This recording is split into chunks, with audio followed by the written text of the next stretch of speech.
আদিবাসীর জন্য সুরক্ষা ফাউন্ডেশন থেকে আমরা দুজন আসছি কুষ্টিয়া থেকে আপনাদের এই মহতি মিলন মেলাতে। যেহেতু এসেই যখন পড়েছি দুইটা কথা না বললে নাই, মাইকো হাতে তুলে দিয়েছে। আজকের আয়োজিত স্বপ্ন ছায়া ব্লাড ডোনার ক্লাবের প্রথম প্রতিষ্ঠা বার্ষিকী ও স্বেচ্ছাসেবী মিলন মেলায় সামনে উপবিষ্ট আমার কিছু সহযোদ্ধা স্বেচ্ছাসেবী ভাই ও বোন এবং এলাকার কিছু গণ্যমান্য মানুষ এবং আমার মঞ্চ উপবিষ্ট সম্মানিত শ্রদ্ধেয় সম্মানিত বড় ভাই ও অভিভাবকবৃন্দ, সকলের প্রতি আমার সালাম, আসসালামু আলাইকুম। স্বেচ্ছাসেবী সংগঠন মানে স্বেচ্ছাসেবী মানেই কি আমরা সবাই জানি যে স্বেচ্ছায় সেবা দেয়, এটাই হলো একটা স্বেচ্ছাসেবীর কাজ। যেহেতু এটা শহর অঞ্চল, আমি গত বছরও এদের একটা প্রোগ্রামে আসছিলাম, জীবন ভাইয়ের দাওয়াতে বছরও আসছি। একটা কথাই বিশেষ করে যেহেতু গ্রামের অনেক মানুষ এখানে আছে, আপনাদের বলবো, আপনাদের যাদের সন্তান ভাই ভাস্তি এবং আপনারা নিজেরাও যাদের 18 বছর পূর্ণ হয়েছে এবং ওজন 50 কেজি পার হয়েছে, আপনারা ইচ্ছা করলে অবশ্যই রক্ত দিতে পারবেন।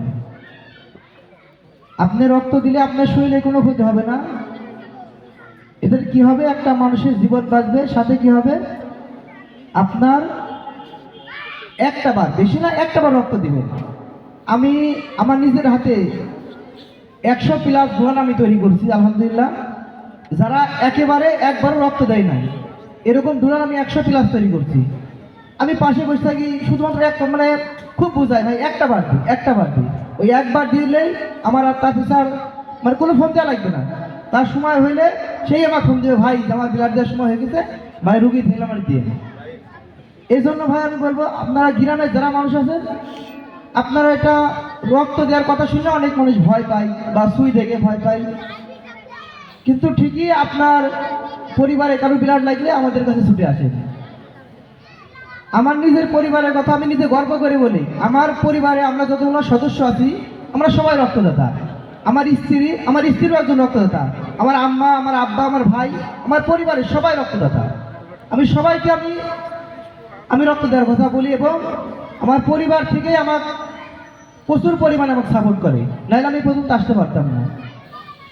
আমার বিবাহর পরে আমি প্রথম যেদিকে রক্ত দিয়েছি, আমার বিবাহর 13 দিন পরে, এটা মজার একটা ঘটনা, আমি 13 দিন পরে আমি রক্ত দিয়ে যাচ্ছি আমার বিবাহে।